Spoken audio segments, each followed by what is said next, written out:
Handa na po tayo sagutin ang inyong mga katanungan. Eden Santos, Net 25.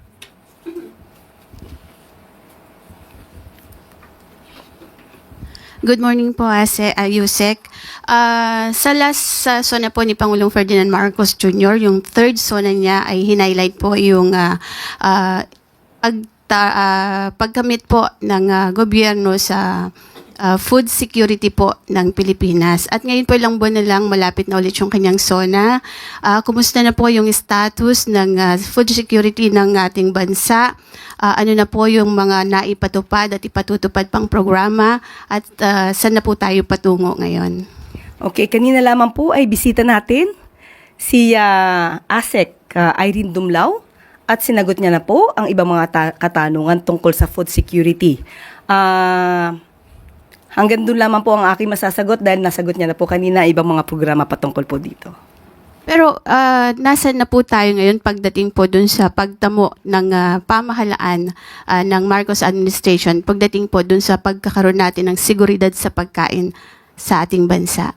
Nakita niyo naman po kung ano pong sinabi ng ating ASEC from the DSWD. Nagagampanan po yan at nagkakaroon po ng traction dahil sinabi po niya noong nakarang buwan lamang ay maganda po naman ang naging resulta. At mas maganda po kung muli natin maisasalang ang ating ASEC na si Irene Dumlao para po maitanong niyo po yan. Binigyan na po tayo kanina po kasi ng pagkakataon na maitanong ang tungkol sa food security. Sana po nadetali po niya kanina. At nadetali naman po niyo kanyang mga programa kanina po. Thank you po. Thank you. Ann Soberano, Bombo Radio. Yusek, good morning. Follow up lang din po doon sa Holy Week activities ni Presidente. May mga pahabol po bang instructions si Pangulong Marcos sa mga concerned agencies, lalo po at nagsisimula na pong magsiuwian yung mga kababayan natin, and then may balak po ba siyang magsagawa din ng sariling inspection po? Thank you. Opo, unang-una po, syempre ang gusto po ng Pangulo natin at ang direktiba po niya ay bigyan po ang ating mga kababayan at hindi lamang po mga kababayan, kung sino man po ang bumibisita sa ating bansa, ng isang safe at convenient travel. Maliban po dyan, ang mga naiiwan sa kanilang bahay at hindi naman po nagda-travel at nagbabakasyon ay mabigyan din po ng kanilang proteksyon. At kaya po inaasahan po natin ang ating Secretary, si DOTR Secretary Vince Dizon, naglilibot po siya upang malaman po ang mga nagbabiyahe kung may mga overloading at kung ano-ano pa ang maaari maging problema ng mga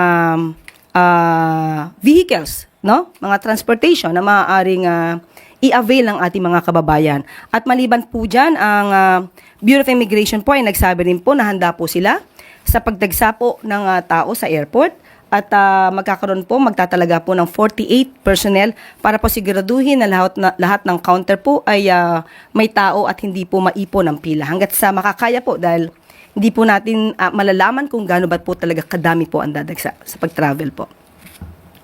Balik na rin po sa bansa yung Philippine Humanitarian Team mula sa Myanmar. May mensahe po ba dito si Pangulong Marcos, Yusek? Opo, nagkaroon po ito ng commendation at sila po talaga ay kumbaga ipinarangalan po dahil sa kanilang napakatapang na pagsagupa dito sa kanilang obligasyon at sa kanilang duty po. Kaya po ang lahat po na nanggaling po at tumulong po sa Myanmar, kayo po ay aming pinasasalamatan. Kapuri-puri po ang inyong mga ginawa. Thank you po. Raquel Bayan, Radio Pilipinas. Good morning po, Yusek. May we get Malacanang statement po on the beginning of the overseas voting po and maybe your call for the Filipino voters abroad. Yes, opo. Yan po ay karapatan po talaga nila. Dito po nila mapapakita ang kanilang boses, ang ating mensahe po mula sa palasyo ay gampanan niyo po ang inyong tungkulin bilang isang Pilipino. Bumoto po kayo ng nararapat. Bumoto po mula sa puso. Huwag pong bumoto dahil lamang sa bulong o dahil kayo'y nabayaran, kundi iboto niyo po ang mga taong nararapat, yung maaasahan po natin, mga leader na hindi ibebenta ang bansa kahit sa anumang paraan, at mga leader na makabayan. Also, Yusek, for the first time available na rin po yung internet voting para sa mga OFWs natin. Your thoughts on that and maybe what does that say about the innovations of the government po na pinupush natin? Sana po mas maging maayos po ito at dahil po ito ay mas mapapabilis po ang pamamaraan ng pagboto ng ating mga kababayan. Thank you po. Last two questions. Clay Pardilla, People's Television.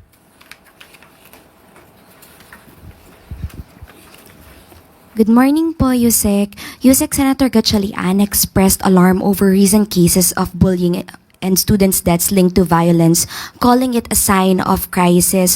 What directive po has Malacanang issued to DepEd in response to these incidents? At ano pong maipapayo po natin sa mga magulang? Salamat po. Yes, opo, nagpalabas na rin po ng mensahe po dito at kinokondena po kung ano man po na bullying, panghaharas sa mga estudyante po natin, sa mga kabataan po. At kanina rin po nakausap po natin si ASEC Irene Dumlao. Sa mga ganito pong sitwasyon ay yung mga social worker po na naka-assign, pumunta na rin po sa mga schools na nabanggit, sa mga involved po ngayon at tinulungan po sila agad. At sabi nga po natin, kahit po ang ating DepEd, nagkaroon na rin po ng pag-iimbestiga rito. Especially po yung tungkol sa nangyari sa Las Piñas. Kinausap na po ang principal po dito at ang SDO. So hinihintay na lang po natin ng ibang mga detalye po.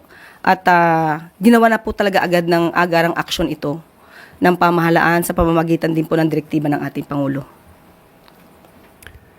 And finally, Daryl Esguerra, Philippine News Agency.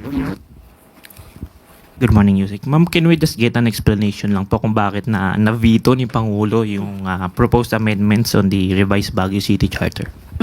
Okay, banggitin ko na lang po ang kanyang mensahe. And I quote, bibigyan ko po kayo maya-maya lamang po.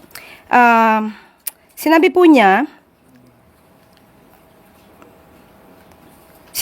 dito na, I am constrained to veto the bill as it is inconsistent with law and jurisprudence, and it may endanger or prejudice the authority previously granted to the BCDA. So kinikilala po ng Pangulo ang karapatan at authority ng BCDA patungkol po dito. Kaya po na-veto po ang Act amending Sections 23 and 52 and repealing Section 55 of the Republic Act number 11689, otherwise known as the Revised Charter of the City of Baguio. Sam Medanilla, Business Mirror. Good afternoon, ma'am.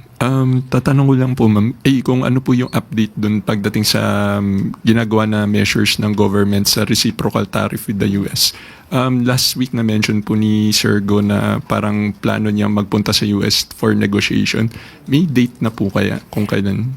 Yes, Sam, ganito. Kanina nagkausap kami ni Secretary Go at sinabi niya ay wala pa pong update at patuloy pa rin po ang pakikipag-usap, ang pakikipag-negosasyon, especially with the ASEAN countries para po sa isang joint diplomatic outreach, harmonized messaging ng Asian countries.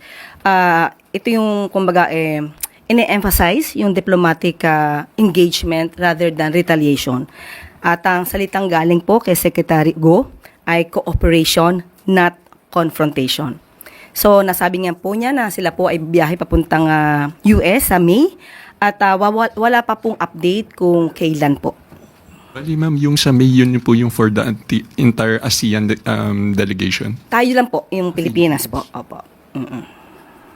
Tapos last question na lang po, ma'am. Regarding po dun sa reciprocal tariff pa rin, na-mention po ng DTI tsaka DOF na isa sa parang magiging competitive edge ng Pilipinas yung 17% tariff niya compared dun sa other ASEAN countries. Recently, nag-impose po yung US ng parang deferment dun sa mataas na yun. Tapos lahat na lang 10%. Paano po kaya magiging competitive pa rin yung Pilipinas kung yung other ASEAN countries, pantay-pantay na po tayo ng 10%? Yan po ang magiging mas magandang opportunity para sa local businesses natin na mas galingan pa nila ang kanilang mga produkto, ang kanilang mga serbisyo para sa paggawa ng mga produktong pwede nating i-export. Okay po.